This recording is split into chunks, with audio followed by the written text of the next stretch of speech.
G'day guys, and welcome back for those of you who attended yesterday's session, and for those of you who are attending their eSummit for the first time today.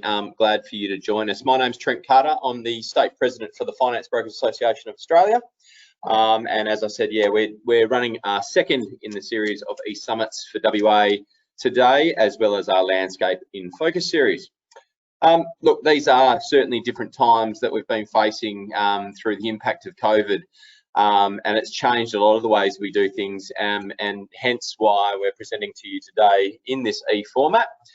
It's great news that certain parts of the country, especially WA, are starting to relax certain restrictions. It says we can get back face to face a little bit more, and we're hoping that in the near future we'll be able to run certain sessions in person as well. So we're certainly looking at things like coffee catch-ups that we might be able to start rolling out. In that regard, this is something though we would want to continue carrying on.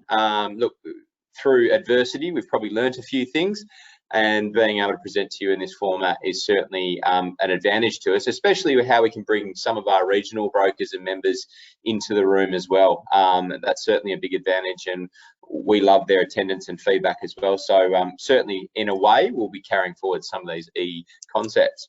As a reminder, today, we'll be having 1 PD point per hour. So you basically get a PD point at the end of it today. You'll get an email confirmation of that with the CPD code. So make sure that you put that onto your registers. And before we get started today, of course, sponsors. Sponsors, without them, we are nothing. We basically have their support to do what we do as the FBAA really, really well. So we can't thank them enough. Their input into days like this, information they provide, but of course, this financial support is always welcome. So if you get a chance, make sure that you have a chat to our sponsors, BDMs, all their contact lists you'll find actually in the control panel of the go-to webinar here. So click in there, make sure you've got their contacts. If you've got any questions, feel free to go direct to them. Also remember, so we've got the special offer now for 10% off, and we've been running this for a while for any new members that are referred by existing members. So you can do the maths, you know, how many people you need to refer before your membership becomes exceptionally cheap. But really, so if you're knowing any other brokers out there and maybe not happy with what the other bodies are doing out there or how they're being represented, by all means, get them to register along as a FBAA broker, and you can receive a benefit of 10% off your membership. And obviously, we can transfer under no fees, no docs. We've got the online portal now, so it's a really easy process. So yeah, always welcoming new members. Also, make sure you're looking at our app, the FBAA app.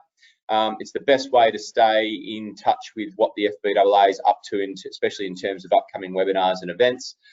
So make sure you've got that app downloaded on your phone.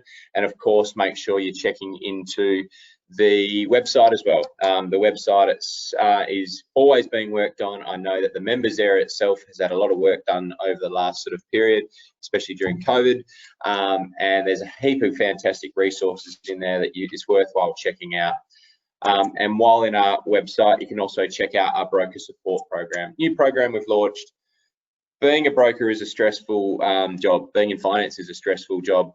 And there's a lot of things about general support of brokers in general, but also mental support, a lot of video updates, a lot of marketing materials to hopefully make you a better broker as well. I know Peter will be talking a lot more about this later, but it's definitely a worthwhile program and content to check out. Today's agenda you'll find in the control panel as well, so make sure you click in there and you can see who's upcoming and presenting. We've got some great speakers today, some great content. So without further ado, you didn't come on board to see me preach onto you. It's more like the lovely Alexis. So please, Alexis, come and join us and present on my protection plan, good for clients and good for business. Thanks so much, Trent. It's great to be joining this e-conference, and it's quite exciting times for ALI at the moment, quite opportune because we've just refreshed our product, My Protection Plan. So really good time to be talking about what our product is, our new refreshed product, and also why it's so important to be talking to your customers about having some sort of plan in place if anything should happen.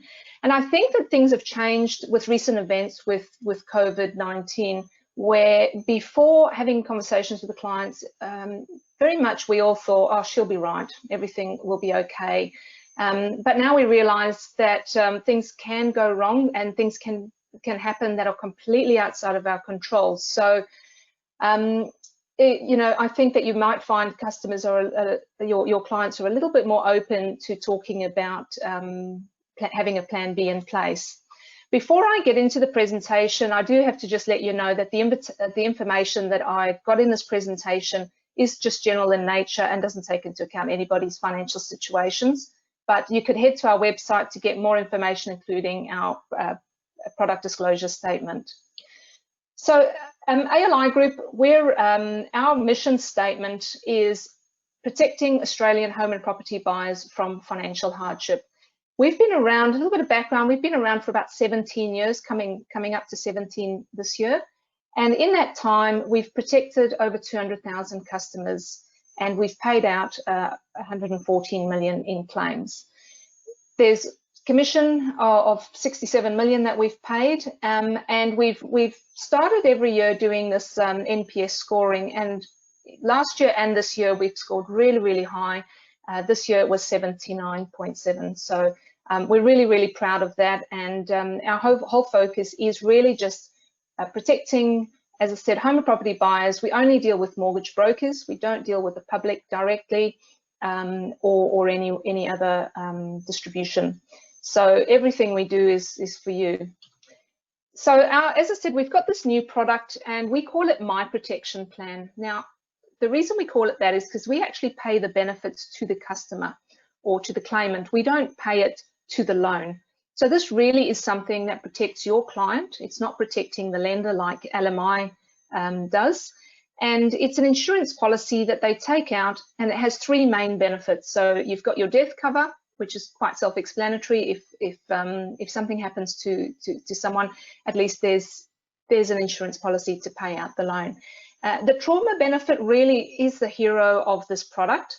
It covers 13 medical conditions, and as you can see there, probably the main one that we pay out on is cancer. I think we would all know somebody who's been through treatment, who's been diagnosed with cancer, and it really does have a very big impact, not only emotionally, but it has a huge financial impact as well. So with My Protection Plan, it pays out a lump sum, which the client can then use for medical treatment, for taking a little bit of time off work, to pay the mortgage, or after treatment, they might want to take a little bit of a holiday. At the moment, that would be within WA, but you know, they could use those funds for whatever they need. And lastly, what we've added in is an accidental injury benefit. It's really there to help the customer if they have an accident and they can't work for a period of time. We'll pay up to 3 months benefits while they're recovering from that injury. We do provide 30 days free cover under this plan. So, you know, your client can take this. It gives them a bit of cover while they're going through the loan process. It also allows them to have a look at what else they might have in place or what they might not have in place. As you'll see in a couple of slides, we have a big underinsurance issue in Australia. If you're not talking to your clients about this, there's no one else there that is talking to them about it. So the first 30 days, they can have a look at what the product is. We do a welcome call. We call all our customers and we go through what are the benefits, what are you covered for, and do you have any questions? So we do provide a bit of education there as well. Now, you might say, look, my customers have got superannuation. Yep, most Australians have got some form of super, but the average cover within super is about 200,000. It is restrictive. There's certain things that you can't have within super, but we're not trying to take over that space at all. We realise that there's a lot of people who've got it, but it just might not cover what they think it covers, or it might not be enough. On the flip side, you've got customers that go and see a financial advisor, and that's great. It's tailored advice. But what we do find is that there is an investment in time and money to go and see the financial advice, and some people just don't want to go down that route, or it takes them a little bit of time to do that. So So again, that's not our space.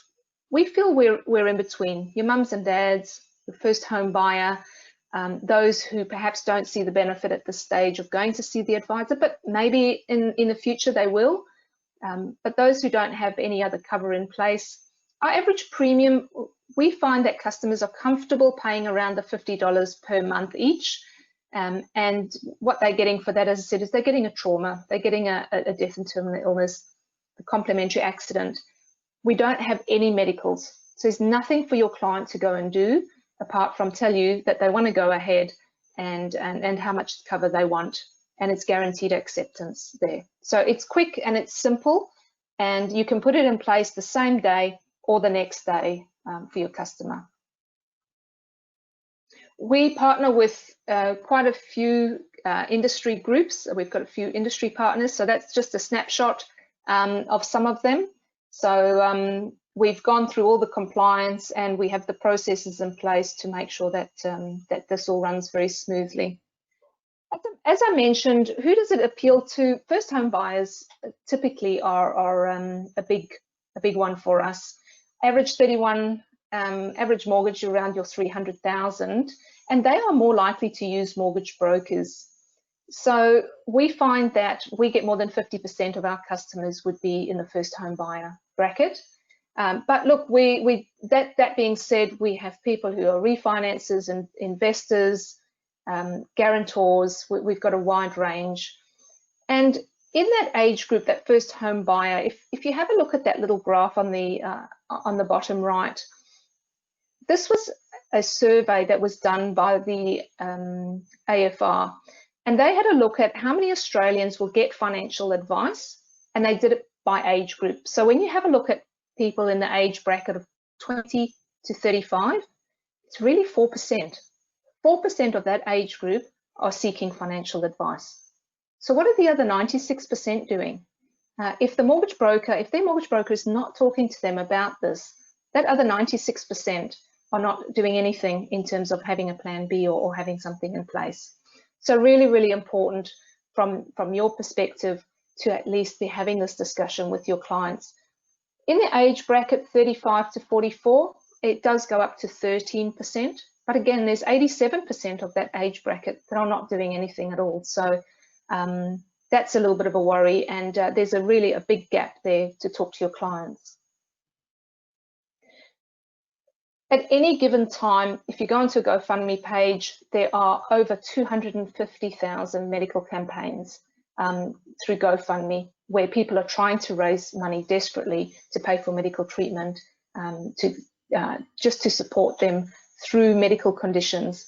And that's really sad. That really highlights how big our underinsurance issue is. So I would say, look, don't let your customer be one of those. Let your customer be the one who you've had that good conversation with, and they've thought about what if something should happen. So this is some claims that we've paid recently, and I can tell you that most of these clients that we've paid claims for were sitting in front of their mortgage broker and thought, it's not going to happen to me. No one thinks that these sorts of things are going to happen to them. It's always going to happen to somebody else. But fortunately, in these cases, their mortgage broker took the time to spend 5-10 minutes just explaining how important it was to have something just in case something happens. And you can see the snapshot there of ages. It's not just old people. We've got from 22 all the way up to people who've kept their policy for quite some time there, in their 60s. Rodney, he's had his policy there for 14 years, so he really valued that. Trauma, as I said, cancer is the biggest one that we pay there. You can also see the time that we take to pay claims. We're very quick. We pay out that money as quick as possible. We give the option as well under our product for clients to choose a beneficiary, so we can pay it to them without waiting for the estate. And of course, there's an extra income stream here. So diversified income from your perspective as a broker. When you have a look at what you can earn, and it really does take 10 or 15 minutes to talk to your customer about this, and for that you're going to get a lifetime value of about $1,500. our average lifespan of a policy is about 7 years. So over that 7-year period, you're earning $1,500 for spending 10, 15 minutes and making sure that your customer has at least given this some thought, given the fact that no one else is out there talking to them about it. So if you're interested in finding out a little bit more, please head to our website, aligroup.com.au, and register your interest. Otherwise, my number's there. Please do give me a call or send me a text, and I can send you some more information. There's 2 BDMs in WA, myself and Leah Hutchings. We're on the ground. We're able to help you with building this into your process, with overcoming any client concerns that you might have, and really making this a part of your process. So thank you very much for your time. Thank you, Alexis. And we have got one quick question from a member out there. So thanks for the questions as well. So make sure they come through. The question is, can the client pay this through their super fund? That's quite a complex question, actually. Look, from our perspective, we just look at the bank details, you know, a BSB and account number, but I would suggest that the client would get some advice before they do something like that, because, for example, trauma cover is not something that you can put within super, so we wouldn't want to give any advice on that. I would suggest that they would speak to a tax specialist first before paying through their super fund. Absolutely, and those people are available to talk through the ALI group, etc., in terms of a technical specialist, or are you saying more approach a financial planner independently? Yeah, speak to, I would say we won't give them any advice. They should seek their own independent advice in terms of whether their superannuation is able to pay for something like this. Fantastic, thanks for that. Look, it's a great product. Obviously, great supporters of the FBAA, so the contact information is sitting there in the control panel, so please contact Alexis and with any questions you may have. Before we continue on, I think we'll just see a quick video right now from AAMC, IAA, Pepper and Suncorp with a key message.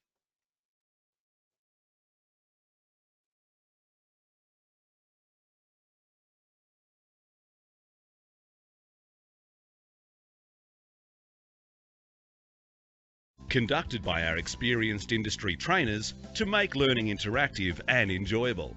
These classes are not webinars, so you have the opportunity to ask questions and discuss topics with our trainers and other students. Sessions are available for those seeking to complete their finance broking qualification. We are also running complimentary 3-hour recognition of prior learning classes to assist existing bankers and brokers to gain their qualification more seamlessly. Take the opportunity to upgrade to your diploma starting today. Register your interest via the virtual classroom banner found on our website. Hello everyone, this is Darren Lodes from Insurance Advisor Net. Just touching base with you all. I hope you're all keeping well through these crazy times that we're all going through. Just a quick grab, the one bit of advice I'd give you in the time that I've got is for those that have got their policies due this month, and I know there's quite a lot of you, maybe this year's the year to take advantage of our premium funding option where you can space the payments out over 10 months rather than an upfront payment, just to help you cash flow through these times. Any other problems at all, you guys know where to get us, and we're here to help you where we can. Stay well and we'll get through this together. Cheers. Hi, Aaron Milburn from Pepper Money, here to say a huge thank you to FBAA members. Throughout these really trying times over the last couple of months, we've partnered together to make sure your customers are supported throughout. FBAA members have been critical to the success and growth of Pepper Money across Australia, and I want to say thank you for that and wish you all the very best in 2020 and into 2021 together. These times are strange, like never before. So we're all doing our part. We're staying indoors. Our schools are different, the classrooms are quiet, but learning's still happening if you know where to find it. We're quick to adapt, we're moving online, but we have to be careful to leave no one behind. To keep kids connected and moving ahead, we're giving them access to the internet. Suncorp is providing $1 million to the Smith family to support online learning at home. Visit thesmithfamily.com.au to learn more. That's the Suncorp spirit.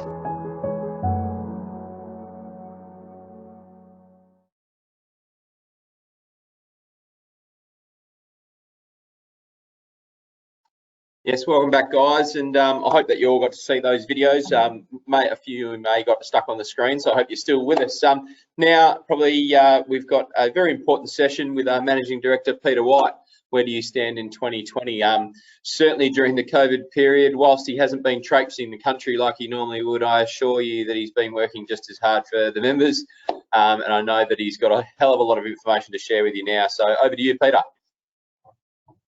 Trent, thanks so much, mate. Appreciate that, and good day, everybody. I'll just see if I can arrange to share my screen. Here we go. Hopefully that should have that up and running for everybody. And so anyhow, welcome to the 2020 Landscape in Focus series. I guess to start with, there's a little saying by Woodrow Wilson says, the only use of an obstacle is to be overcome. And we've kind of had our fair share of obstacles over the last few years. And our challenge is to constantly overcome them. And last year we took on the Royal Commission and won that one. We assisted fighting the unwinnable federal election, regardless of what side of politics you're on. It was certainly good for our industry that the coalition stayed in power. And of course, we took on the ABA with the financial abuse declarations that were never going to work, and turned them into confirmation. So that all worked out nicely. But then, of course, we hit the wonderful 2020 and we had bushfires, floods, volcanoes blowing up islands off New Zealand, earthquakes, and of course, COVID-19, where we land at the moment. And that's created challenges for all of us, but we're getting through, and it's great to hear and to see from across the country that the vast majority of people are doing quite well, very, very busy. We're just going to make sure it keeps running. But of course, with all these things, we can't get complacent with them because there's a lot more work that's yet to be done, thanks to this little beast, the recommendations of the Royal Commission. So what I'm going to do is quickly touch on a few points through that, and then we'll jump into a few other conversations. Of course, the one that's heightened on the list, and there's been an announcement today, is the best interest duty. ASIC has released late this morning the final of the regulatory guide for best interest duty, and we are currently going through that document at this point in time, at this moment, and reviewing to see what's changed, what hasn't changed, have they taken up our recommendations, have they added things that we didn't know that were going to happen, what does it all look like? So we're going to give it a mighty shake, and then we'll send an advice around to our members on our findings from that. And if need be, we'll respond back to ASIC, and we'll keep punching forward because we have a few things that we're building in the background ready for this document to come out. And now that it's here, once we've finished knocking it about, we'll be able to then start a lot of this. Is a whole lot of social media content, which largely revolves around the compliance of a best interest duty, where you, the broker, does comply to best interest duties, but no, your banks don't. They're not obligated to comply to this duty. It's a broker imposed piece of regulation. And I know we all do this. We all put the client's interest first, but this puts a piece of regulation around it. So when you're speaking to clients, you can say, look, not only do we do this, this is because of who we are, but we have further regulations that insist and ensures that we put your interest ahead of ours. We do that, but your bank doesn't. That's why you deal with me. And I see this as a big, big plus for our industry as we go forward in the coming years. So we're building a whole lot of social media content that'll be yours to use free, as well as what we call a 101 best practice guide for implementation of a best interest duty in your business. Now, if somebody can come up with a shorter and easier title for that, I'd be really appreciative of it. There you go. We'll call it 101 Best Practice Guide. Excuse me. And that will headline for you what your compliance obligations look like. And it will talk about what the law is, what ASIC's views are, and how that at a high level will implement in your particular business. Your aggregator is the one, or your ACL is the one that will give you the documentation to complete and fulfill their obligations that they need you to do. But we'll put together that piece over the top and say, this is what the intent of the law is, this is where it's landed, and you need to ensure you cover all these particular things. And then your aggregator will give you the tools for that. So it's complementing what your aggregator will be doing, or your ACL. And then come late August and right into September, we'll be conducting an education series. And at this stage, it will need to be by webinar, but we'll be conducting a series around the country, which you'll get a certificate for once completed. And it will cover, obviously, the best interest duty, but also how the interplay of RG 209 responsible lending obligations, plus DDO, design and distribution obligations by a lender, and the products they have, how these things all interplay in your ability to deliver on a best interest duty. So it's not just a duty on its own. That education series will bind all that together for you in a very simple manner, and then we'll be well prepared for 1 January 2021 when this will formally start. And I know some of you are saying, well, we've already started implementing our best interest duty. Well, yep, and that's great, but we've also got to make sure that we haven't missed anything along the line from the RG as it's come out. So that needs to be properly looked at, and any adjustments or amendments made, which is why we've held off doing an education piece today, because we want to go out there, do it once and do it right, and set you up for a win as we head off into 2021 and beyond. The other piece of that recommendation, 1.2, was on clawbacks. And that was, we were trying to have that changed. It's basically unchanged from what the recommendation is. We argued it to the highest points in Canberra, including the PM. And basically we're told it ain't changing, and be lucky it isn't worse.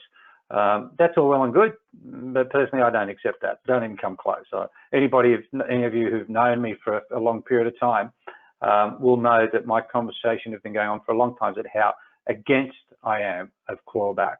And positioning that, if you do something wrong, if you commit fraud, you breach your agreement, then you own the clawback. Like we all own what we do. If we do something wrong, we're going to have to own the penalties for doing that. But if you've done nothing wrong and a loan terminates early inside of a clawback period, you did your job day one. You went to the market, you promoted your business, you incurred expenses to run that business, to employ staff, and pay phone bills, rent, whatever it is. But you had the expenses occurred to it, you got the client, you drove it through the credit process and through to settlement, you did your job. And yet, the whole thing with clawbacks is that, you're actually owed a much larger amount that you see from upfront at settlement. You're actually owed the lot. It was just a mechanism that was put in place a long time ago to make it cash flow better and not impact interest rates, that you get a portion today, which is called upfront, and the rest of what you owed over time, which is called trail. So, the reality is you only got half of what you're entitled to, and somebody's got their hand in your pocket for up to 2 years. Well, that's BS in my books. I've always been against it. I will continue to be against it. And at the moment, I'm in discussions with an international research house to do a piece around this, to create a whole lot of additional data beyond what we already have around this subject matter, and to present it back to government and say, this is why you're wrong and why this needs to go, or to be refashioned into the model that, well, if you breach the law or your contractual obligations, whatever it is, then clawback stays. But if you've done nothing wrong, it needs to go, and then needs to be fashioned back in something that's more commercially fair. Now, more on that as it evolves, and COVID-19 hasn't helped us progressing that, but it's still high on our radar. The other point, of course, was the 3-year review on recommendation 1.4. That's now about 2.5 years away, as being conducted by the ACCC and the Council of Financial Regulators. I would imagine it's high in their diary, and they've probably even started some early work on it. But we have a commitment from within government saying that emphasis has changed. So it's not being conducted with a view to, yes, we're going to change it to a customer pays model, fee for service. Rather, review it and do what regulators do. That's check to see if what's happening is okay. If it is, good, leave it alone. If it needs tweaking, tweak it. If it's buggered and we're doing the wrong thing and we're getting bad outcomes, we're going to own the nasty end of the stick we don't want to see. So it's upon us to act under that best interest duty and to do the right thing at all times by our clients. I know you do, but it's got to be said, because we have a risk in 2.5 years' time as to how that recommendation will play out. But we've at least been able to move the emphasis from the intent is to change the model to being, well, okay, let's check the model. If it's okay, leave it alone. If it needs tweaking, tweaking. If it's no good, we've got a problem.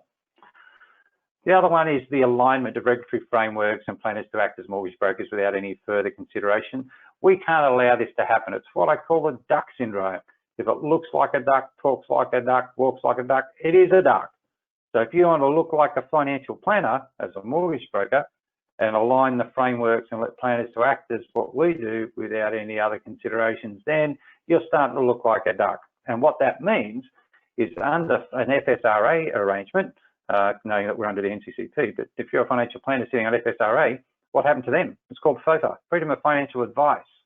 That means no commission. This is why we can't allow this to go full circle. You've always got to have a little give. So you allow a little bit to come together. We can never allow this because it will be the beginning of the end of the future of our industry. So we've got to keep those walls apart, and that's what we're doing. Excuse me. The other recommendations around increased obligations for ACLs and broker reporting, they're all playing out in the industry at the moment in preparation. This hasn't come into legislation yet, but through the Combined Industry Forum, there's some good work happening there around this piece to create the transparency and reporting obligations that need to be met with that. And then there's the recommendations of removal of the point of sale exemptions. That one's been put down the list a little bit, but I'm sure it will rise up to the fore not too far away. We still have conflicted remuneration, which plays a bit part into the best interest duty, unique identifiers, where basically it's an overlap across ACLs and ACRs as we have them today. And yes, it's another number, and it may even replace those. So it's still a long discussion to have on this. But the unique identifiers discussion is to impact all people who do any form of lending in Australia, including the bankers. So the first time you start doing any form of loans for a client, you get a unique identifier, and that stays with you for life. So you may start working in a bank, leave a bank, start and become a broker, you still have the same identifier. So it's an identification number that carries for you. And the other pieces around enforceable industry codes, like the FBAA's Code of Practice, they're looking to be enforceable under ASIC's approval, which are things that we're looking at and working through at the moment.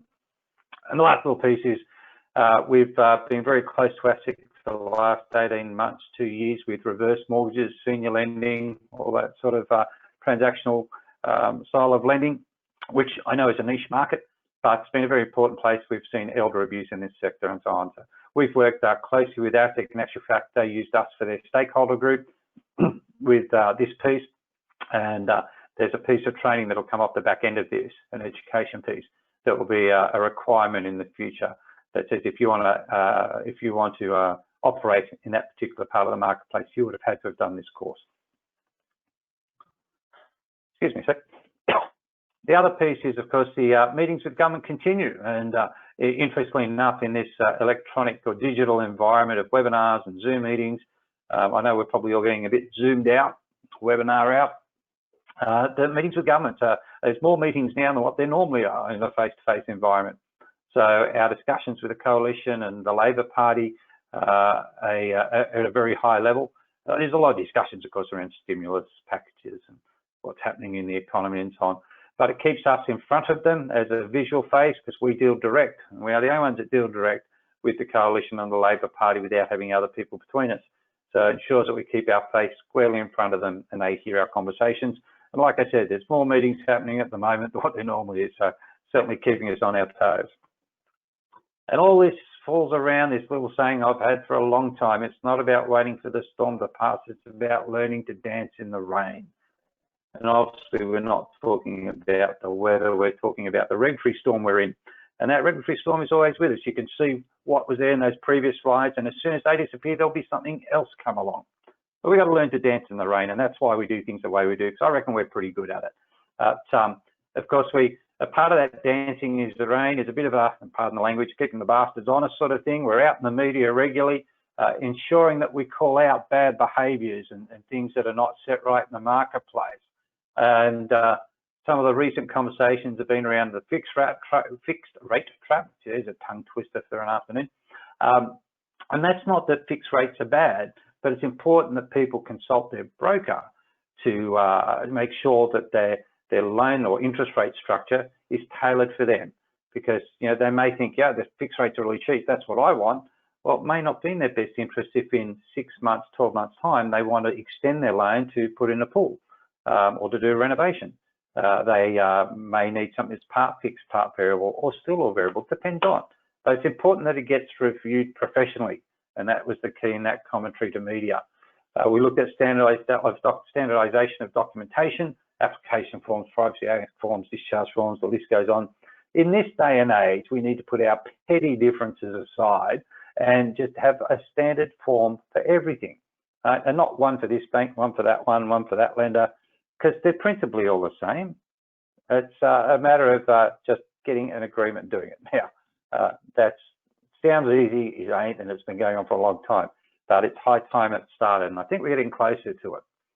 The other commentary was around delays in settlement, with discharges taking up to 14 days to be put together.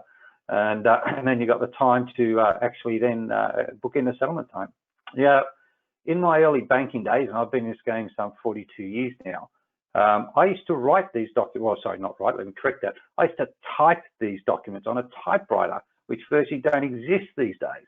And we could turn discharge or settlement papers inside out within a matter of hours. And that was only delayed because of whatever was already in front of it in the pile.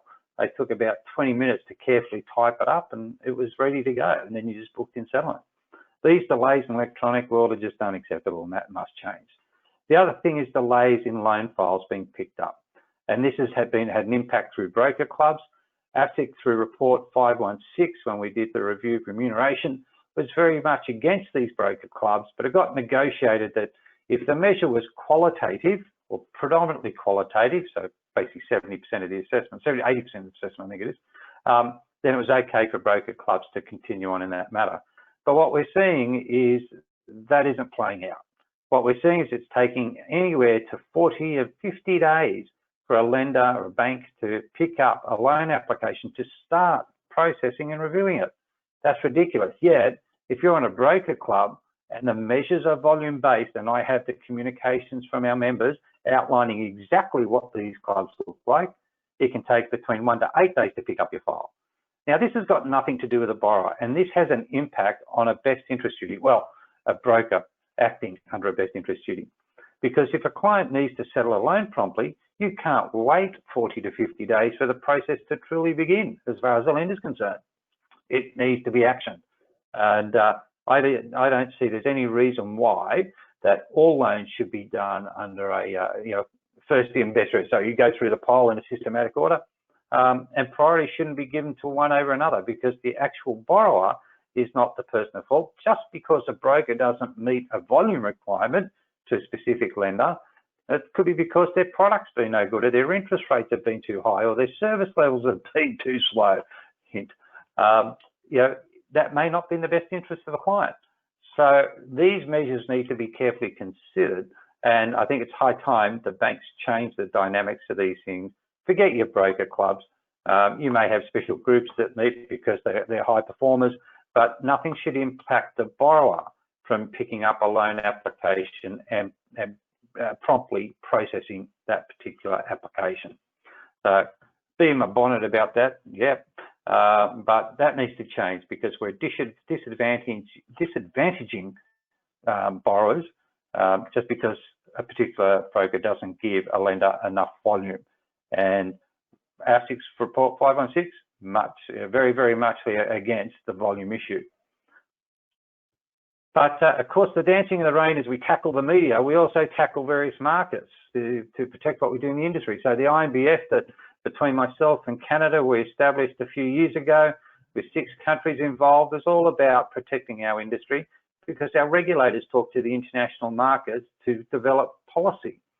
So if we want to be in front of the conversations that our regulators are having, we need to be in front of the conversations that are happening overseas. So we meet on a monthly basis electronically, and next year, all things being well, towards the end of 2021, we're going to have the world's first international summit with the top 30 or 40 brokers from around the world gathering together. More on that as we get closer, but keep that in mind, and we'll be reaching out for expressions of interest of brokers who want to partake in that particular summit when it comes around at the second half of next year. But again, dancing in the rain conversations, it's why we're a part of the Small Business Association. We have around 19,500 brokers in our industry. There's certain other numbers that get touted around. ASIC, these are ASIC's numbers after we wash them against replications and things that happens within databases.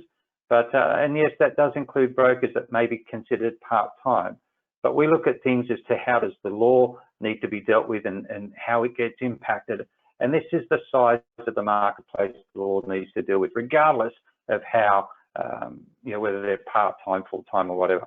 And we get involved with the small business associations to ensure that any discussions that are happening around impacting a small business, because you're all small businesses. Some of your micro businesses, you know where I'm at, that you're protected as well. So it's just another angle, together with our ambassadorship for mental health, which we started in 2016. We do this because we actually care, and that's the bottom line. And so we will continue that conversation and ensure that we're constantly talking about mental health. And I'll come back to another piece on that shortly. Together with the foundation that my wife and I established, a charity called the Sanity Space Foundation, where we look after mental health, or we support the mental health and provide groups and some financial or hardship relief for parents and carers of special needs children. There's around 10,000 families across the whole financial services sector, not just broking, but the whole sector, who have a special needs child in them, and they go through unique difficulties. And again, it's our part in doing something to support our industry, because that storm comes at different shapes and sizes for all of us. So I've got to make sure we can help everyone that we possibly can. And I guess whilst all this stuff's going on in the background and creating distractions, we've always got to be focused on what our future is, right, and where we're going. I can tell you now, I never planned to do what I do today. At the age of 16, I did my private pilot's license. I could fly a plane before I could drive a car. My dad used to take me at the airport for the lessons when I was learning to fly. And my journey, I thought, was going to be a commercial pilot. That's what I'd planned to do. Yet, you know, that's not where I wound up. And interestingly enough, I don't see it as a job or a career, what I do. This is my journey. This is the industry that I am significantly a part of for some 42 years. And it's important with your future that you look at it. It is your journey and your journey to travel. So make sure you focus on where that goes, because the path isn't always straight. It can go about this way, it can go that way, or you think you're going to do that, you wind up doing this, but follow that journey. It is important because it's your future, it's your journey, it's where your destiny will lie. And remember, no one said it would be easy, and I'll vouch for that one, but it is certainly worthwhile. So I want to talk a little bit now about our broker support program before we come to a close. And just let you know that you know, we launched this at the beginning of the COVID to ensure that you understood we've got your back. Normally each year in association world, we review membership fees on an annual basis. We put a freeze on that. Our CFO, I think, was sort of looking forward to bumping fees up a little bit. We said, yeah, no, you're not. And in actual fact, we're not going to look at them until after the next financial year. So it's not until after July 2021 we'll even think about having a look at fees. Whereas we know other people have put their fees up already. Well, we've not done that. We also added a payment program. So if you're having some cash flow difficulties at the time through COVID, no problems. We understand life's not perfect. So we've got a small program there that you can pay off your membership fee over a period of time. Just reach out to us in complete confidence, strict confidence, to our team, and they'll sort that out for you. Too easy. We started a program called Call Your Broker campaign. And that's a series of communications that are free to you to use. They're off the homepage of our website that you can use to send out to your database and your clients. And they're all catchphrases that end up, well, what you need to do is call your broker. Hey, give us a ring and we'll help sort it out. So there's a whole host of free asset collateral that's sitting on our website off the homepage. It's you don't have to go in the members area, it's all there free for you. Go grab it. There are social media images, tiles, whatever you want to call them. There are blogs that are free, videos that are free. There is a specialized professional program for generating leads. If you've got any problems in doing that and you want some further guidance that we've been given a license to use, there's a whole swag of information there for you that you can dive into free of charge. Just go get it. Of course, the other thing we do, and there's another one tomorrow, is a weekly question and answer session with me called Q&A with Whitey. And if you haven't registered, do it. Get on there. It'll be 9:30 Western Australian time tomorrow. Q&A with Whitey, register, be a part of the conversation. We're having a chat tomorrow with a whole swag of alternative lenders you don't normally hear from. We're going to see what they're up to and find out what things they can and can't do. So it's going to be a great conversation. It goes for about an hour, but 9:30 tomorrow morning. Make sure you register.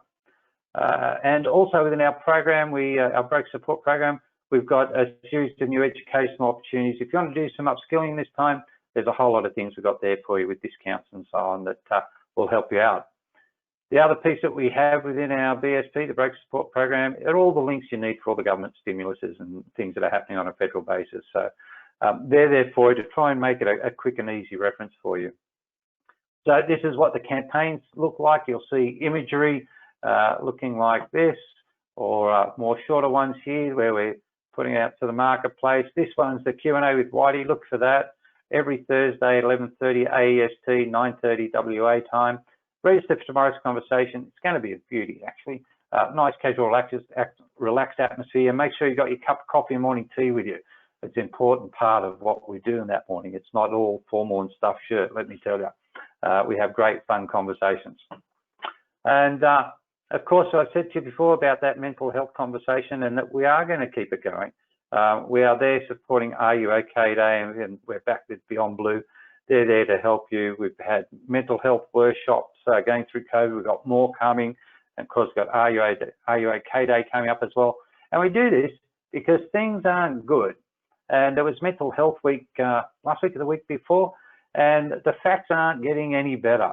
And apologies to the ladies. This is off the back of Men's Health Week, so these aren't men's data. But we are a 72% dominated industry, a male-dominated industry, so it's a relevant conversation. But bottom line is that 1 in 8 men will experience depression, and 1 in 5 men will experience anxiety at some stage of their lives. These are the numbers and facts that are hot off the press right now that are happening to men. So yeah, when we've got a 72% male-dominated industry, a lot of our guys are suffering with challenges. And we can also further see that on average, males make up 6 out of every 8 suicides every single day in Australia. And there are 8 suicides in Australia every day. 6 of them are male. So this is important stuff. This is why I'm so emphatic on having this conversation around mental health. We need to make sure we look after one another. The FBAA takes that ambassadorship position to keep the conversation alive. We have various supports with Are You OK Day, Beyond Blue, what the Sanity space does. But I'm also going to be launching, hopefully in the coming second half of this year, or probably the beginning of the last quarter, another initiative under our mental health programs that we run. So stay tuned for that. I'm not going to tell you any more just now, otherwise it'll give the game away. I'll have to wait and see. But anyhow, make sure you're a part of that conversation. Make sure you look after your friends. Make sure you reach out. Make sure people are okay. All you got to do is have a cup of coffee and be a friend. That's all it's about. Anyway, that's pretty much it for me. I appreciate the time, and many thanks to Trent for his time and dedication, and his counsellors that give their time free to the FBAA. We really appreciate it.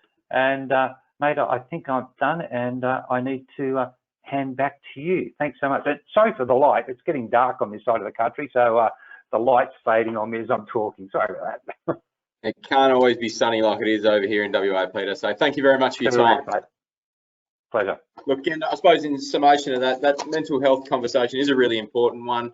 FBAA doesn't just talk about it, it walks the walk as well. I know personally of brokers who have gone through some mental issues in the past and recently, and FBAA has certainly been there as part of the conversation in terms of giving him time and space to get healthy and then back into the industry successfully. So it does start with that conversation. I'll certainly echo that, and it's just about being your friends and looking after your friends out there. So yeah, really important message. I'll kick off now with our next video. We've got Bluestone, Strive and Trailbook Loans, and they would want to share a special message.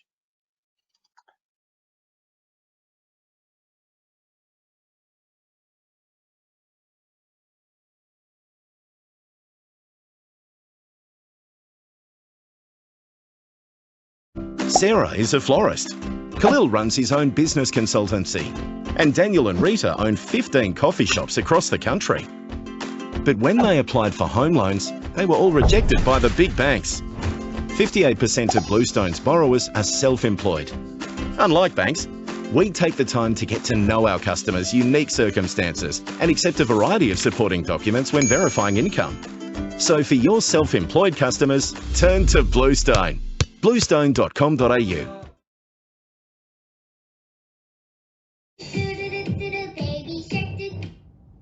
G'day legends, hope you're living the dream/nightmare in these uncertain times. Strive Financial coming to you live from isolation. Best thing about ISO, Dad's home more. Worst thing about ISO, Dad's home more. Listen here, champ, you're not in charge yet. On a serious note, guys, Strive Financial, we're here to help. We got through the GFC by lending responsibly and maintaining our relationships with our brokers and our clients. And this time will be no different. Phil Joyce once told me, in times of uncertainty, focus on controlling the controllables. That's pretty professional from you, Dad, considering you don't have pants on. Stay safe, everyone. And look after each other, and we'll all come through this together.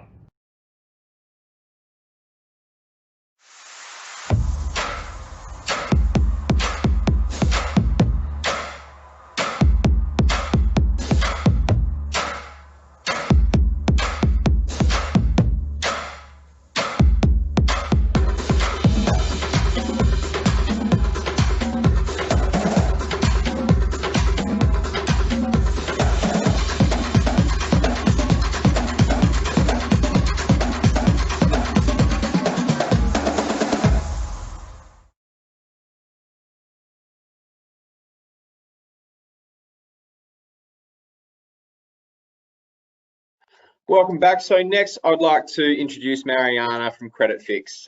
She's presenting with Credit Fix Solutions on reporting top tips for your business. So welcome, Mariana.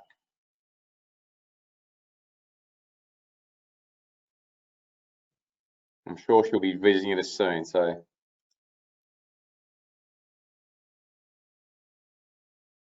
we can see her presentation, but we can't see you yet, Mariana. Maybe share your screen. There we go.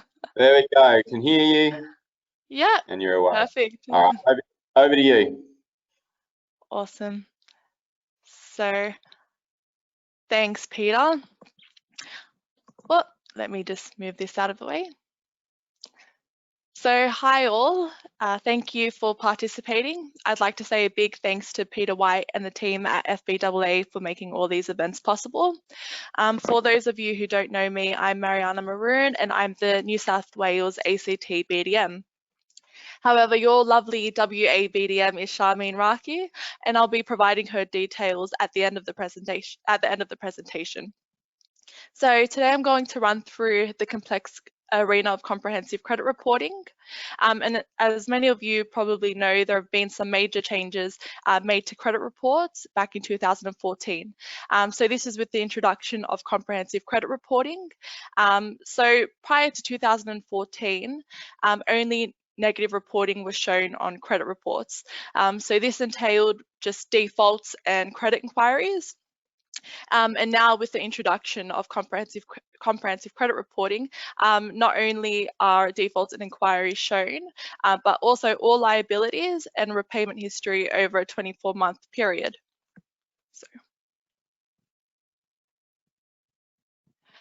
So before I begin, I just want to disclose our disclaimer and just outline that this presentation is for information purposes only.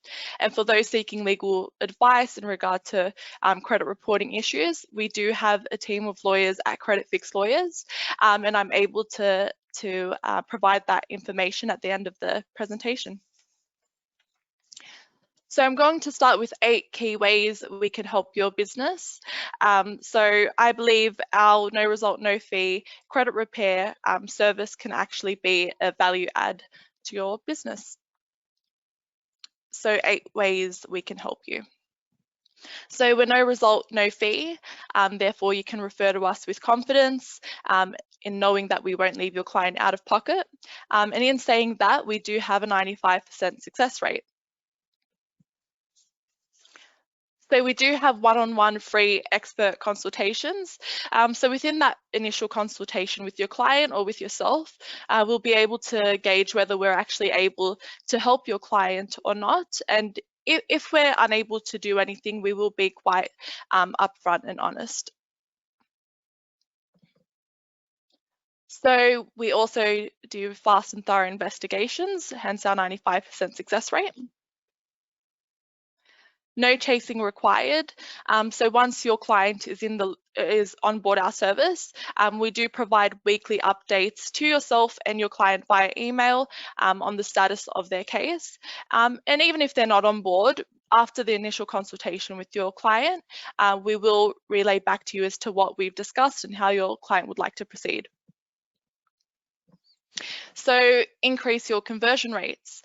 So with every successful application, we're able to, help your client transition from a non-conformer to more of a mainstream lender.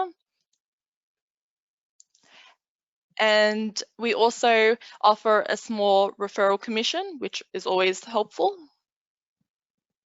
So because this presentation entails a lot of information, it'll equip you with some knowledge which you can then relay back to your clients, and it makes your job easier when these kinds of credit reports present.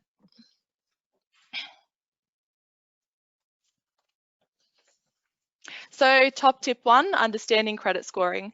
So I'm sure this is something that we see often. So it's an image of an Equifax report, and a lot of us are looking at that top comprehensive score, which is 441. But beneath that is a lot of vital information that sometimes we do tend to overlook. And as you can see, I'll bring your attention to that Veda Score 1.1. And what that is basically an algorithm that Equifax generates in the background to predict what your client's score will look like in the next 12 months. So this can obviously work for the client or it can work against the client. And in this example, it has worked against the client as it is lower, so it's 325. This could be because of the type of inquiries that the client has made, their repayment history, any adverse listings on the report, or just the client's conduct. So be very wary of this, as some banks can auto decline based on that score. So you can see on the left is the negative scoring. So this is what the score would look like if negative reporting was in play prior to 2014. And as you can see, it's the same as the comprehensive score. So below that we have headlines, and that basically, tells you if there's any adverse listings on the file, credit inquiries, accounts and defaults, or any core actions. So this basically prepares you for any red flags, on the report. So how to fix repayment history. So this screen will show you how a liability is listed, which lender, the type of liability, the credit limit, and when the account was open. You can also cross-reference this with what the client has told you. And below you can see the repayment history of the account over a 24-month period. So these numbers are how many months in arrears the account is in. So number 1 is up to 29 days overdue. 2 is 30 to 59 days overdue. 3 is 60 to 89 days overdue, all the way up to an X, which is basically 180 plus days overdue. And that's when Equifax is actually unable to even produce the score for the client. Also, there's this yellow line, which is payment not reported, or on the Equifax report, it's shown as R. And what R means is not reported. So the payment has not been reported for whatever reason. It could be that the client is going through financial hardship and they've let the provider know, or it could be simply that the provider just hasn't reported the payment. So what can and can't be fixed on a credit report? So this is a question that we do come across very often. So let's start with what we can fix. So unfair defaults and core actions. So when we say unfair defaults and core actions, an example could be that the client has applied for hardship or received insufficient notice or correspondence from the lender, and therefore we're able to get a removal based on that. So the same applies with the same applies with repayment history. So if the client has applied for hardship and the provider has still marked it as late instead of R, which means not reported, we can definitely amend this for the client. So this is a good one to touch on. So duplicate inquiries. So for the most part, we cannot remove legitimate inquiries. The only inquiries we can remove are duplicate inquiries or fraudulent inquiries. Incorrect personal information. So you'd be surprised how many times we have people, you know, showing us their credit report, but it's got somebody else's credit history on it. And this could be due to, you know, having the same name and date of birth as someone else. And we can also remove fraudulent applications. So what we can't remove is legitimate defaults and court actions. So for example, the provider following the correct protocol and procedure, which has led to the default. And also court actions. I recommend if you do come across a report with a court action, definitely send it to Charmaine because there are some court actions that we know we cannot remove. So legitimate inquiries and repayment history. As I touched on before, we cannot remove legitimate inquiries, or we cannot amend repayment history if the client had not contacted the lender or provider and let them know that they weren't able to make payment within that 15-day grace period. We also can't do anything about Part 9 or Part 10 debt agreements. Those are to remain on the report for 5 years. So I'm going to run through 4 case studies or common scenarios that we come across in credit repair. And this could be an example of how we can add value to your business. So case study number 1, I've paid the debt, surely they must remove the default. So this is not, so a lot of clients come to us very confused as to why they've paid the default and yet it's not being removed from the report. Paying a default does not remove it from the report. It only changes the default status from outstanding to paid. So to remove a default, we do need legal grounds, and that's where we come into, you know, action. We come into play and we find those legal grounds in to get a default removal.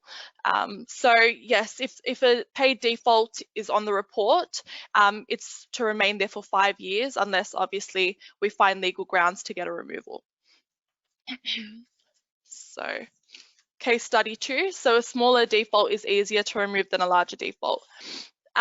This notion is a myth. We've had $2 million portfolio defaults easier to remove than, you know, a $250 energy default. The reason being is because a lot of the times when we do have that consultation with the client and we try and get background as to what happened leading up to the default, the scenario is most commonly, you know, we've changed address and we haven't let the provider know. So unfortunately, that isn't something that we can base a removal on, only because it is all our responsibility to obviously update our provider with our most, you know, recent contact details and address. Not to say that these defaults aren't easy, you know, not to say that we can't remove these defaults. There's a lot of, you know, we mainly see utility defaults such as gas and water, but it's just that the notion that it being easier because it's a smaller default is incorrect.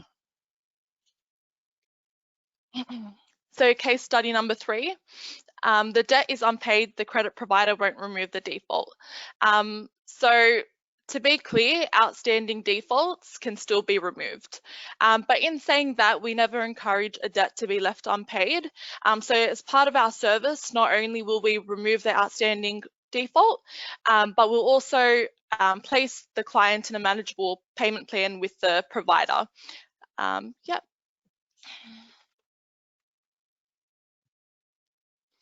So this is an actual before and after shot of what it looks like when we remove a default. So as you can see here, this is a company report and it had 1 default listed against it.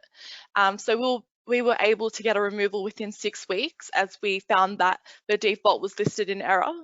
And you can see on the left, the score was 522, and on the right, it has jumped to 722. So it has increased 200 points.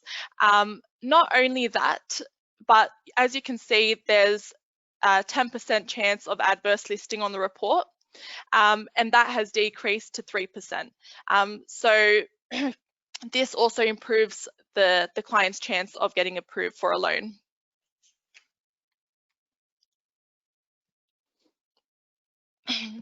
So that wraps up my presentation for today.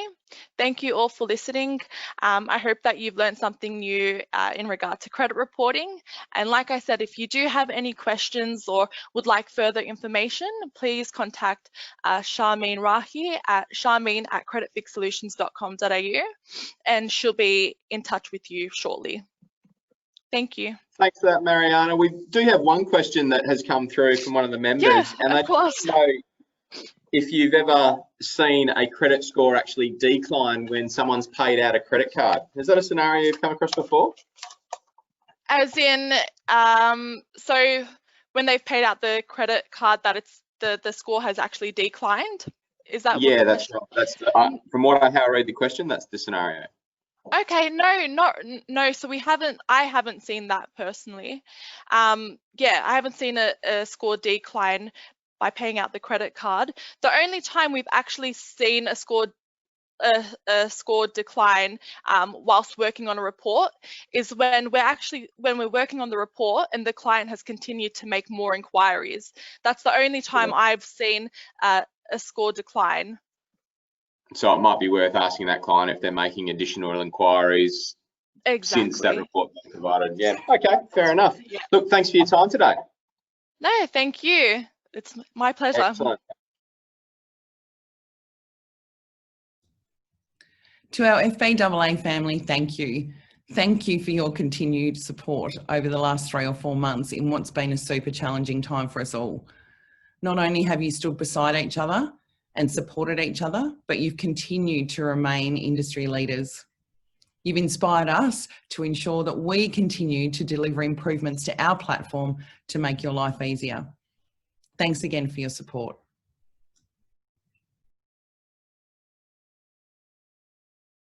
For decades, small businesses, who are the backbone of the Australian economy, have been struggling to get access to finance. So what we've done is we've created our own proprietary technology that looks at finding ways for them to get access to funding that they otherwise couldn't before.